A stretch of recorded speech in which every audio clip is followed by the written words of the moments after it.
क्या आपने कभी सोचा है कि जब समस्त ब्रह्मांड पर अंधकार छा जाए, जब हर आशा धूमिल हो जाए, तब कौन आता है?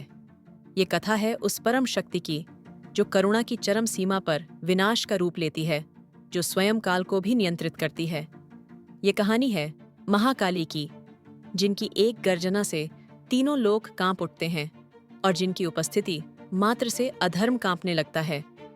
सृष्टि में संतुलन बनाए रखना एक शाश्वत संघर्ष है। कभी कभी जब धर्म पर अधर्म इतना भारी पड़ जाता है कि देवता भी असहाय हो जाते हैं, तब एक ऐसी शक्ति का आह्वान होता है जो सामान्य नियमों से परे है।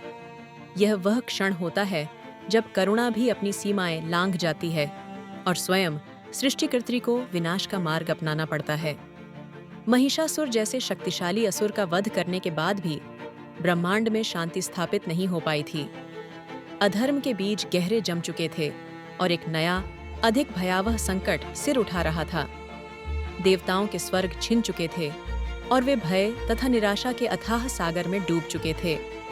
इस बार का शत्रु था रक्तबीज, एक ऐसा असुर जिसकी क्रूरता और शक्ति ने देवताओं को हिला दिया था। उसकी सबसे भयानक विशेषता यह थी कि उसके रक्त की एक भी बूंद धरती पर गिरते ही उससे एक नया रक्तबीज उत्पन्न हो जाता था। यह एक अंतहीन दुष्चक्र था जिससे निकलना असंभव प्रतीत हो रहा था। देवताओं ने कई बार प्रयास किए, लेकिन हर बार उनके प्रहार रक्तबीज की संख्या को और बढ़ा देते थे।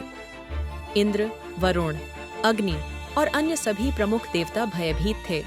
उनकी सारी शक्तियां इस अजेय शत्रु के सामने व्यर्थ सिद्ध हो रही थीं। स्वर्गलोक पर उसका आतंक छाया हुआ था और कोई भी उसे रोकने में सक्षम नहीं था। जब कोई मार्ग नहीं सूझा तो सभी देवता एक बार फिर माँ दुर्गा के चरणों में उपस्थित हुए। उनकी आंखें भय और निराशा से भरी थीं और उनके हृदय में केवल एक ही आशा शेष थी, माँ की असीम शक्ति।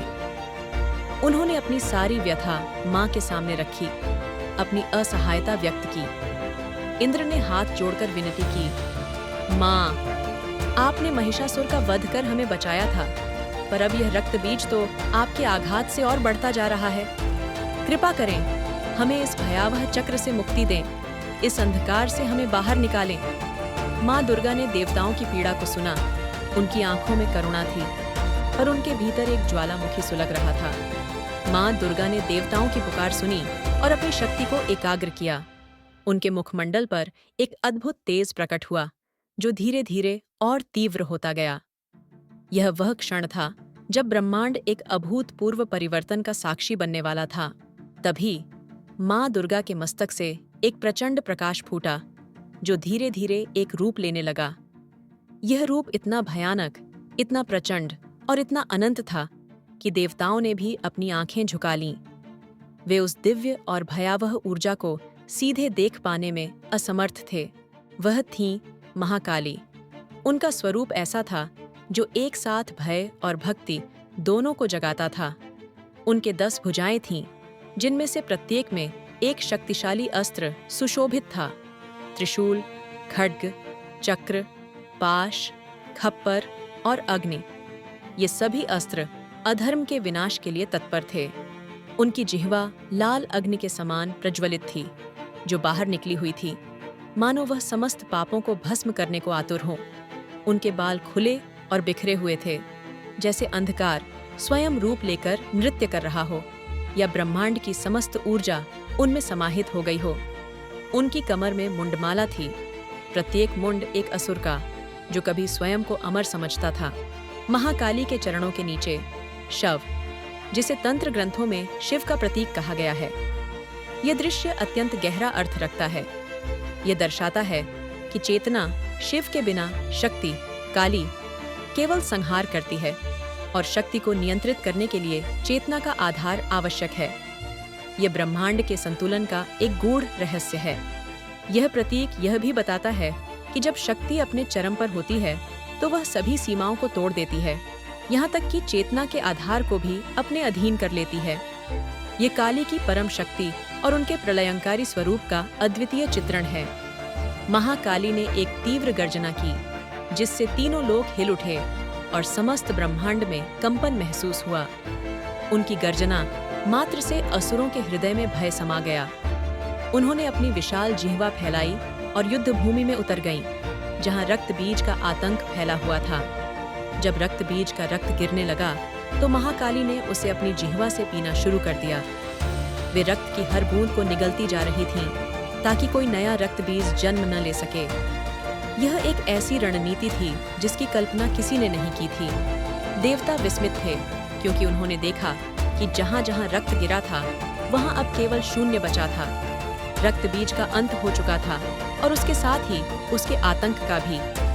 महाकाली ने अपनी अद्वितीय शक्ति और रणनीति से उस अजेय शत्रु का संहार कर दिया था। यह केवल एक युद्ध की जीत नहीं थी, बल्कि अधर्म पर धर्म की, अंधकार पर प्रकाश की विजय थी। महाकाली ने ब्रह्मांड को एक ऐसे संकट से बचाया था जिससे कोई और नहीं बचा सकता था। उनकी यह लीला उनकी परम शक्ति और न्यायप्रियता का प्रमाण थी। कहते हैं, युद्ध समाप्त होने के बाद भी महाकाली का क्रोध शांत नहीं हुआ। वे प्रलय रूप में नृत्य करने लगीं, हर कदम से पृथ्वी डगमगाने लगी और ब्रह्मांड में हाहाकार मच गया। उनका यह नृत्य इतना प्रचंड था कि देवता भी भयभीत हो गए।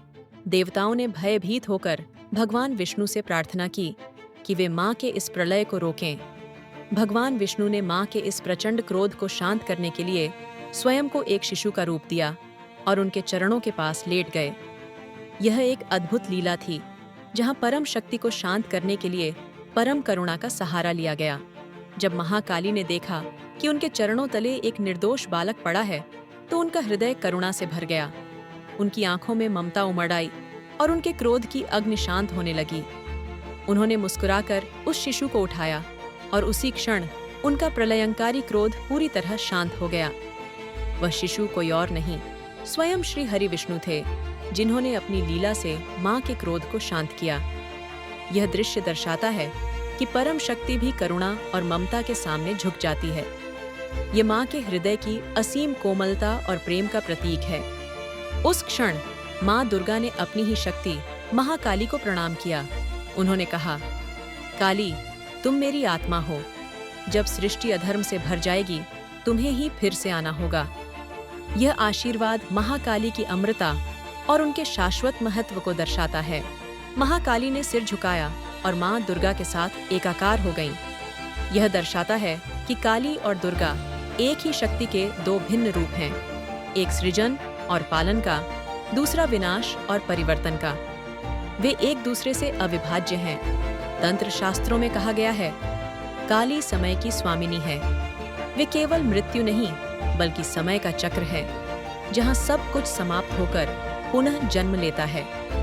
वे परिवर्तन की शक्ति हैं, जो पुराने को नष्ट कर नए के लिए मार्ग प्रशस्त करती हैं।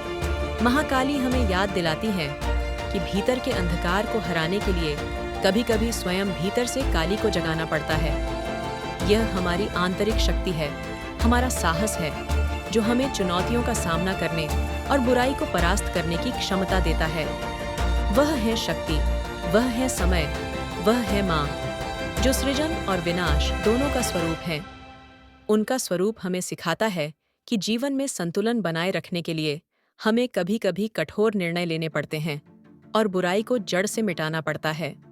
महाकाली हमें यह भी सिखाती हैं कि भयभीत होने के बजाय हमें अपनी आंतरिक शक्ति को पहचानना चाहिए। जब हम अपनी काली को जगाते हैं, तो हम किसी भी चुनौती का सामना करने में सक्षम हो जाते हैं।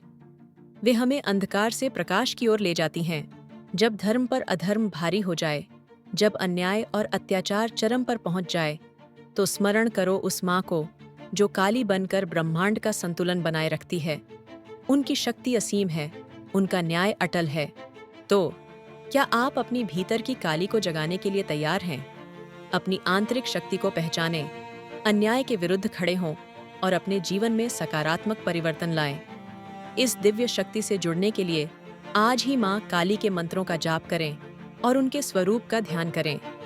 अपनी यात्रा में शक्ति और साहस पाने के लिए इस वीडियो को लाइक करें, शेयर करें और हमारे चैनल को सब्सक्राइब करें।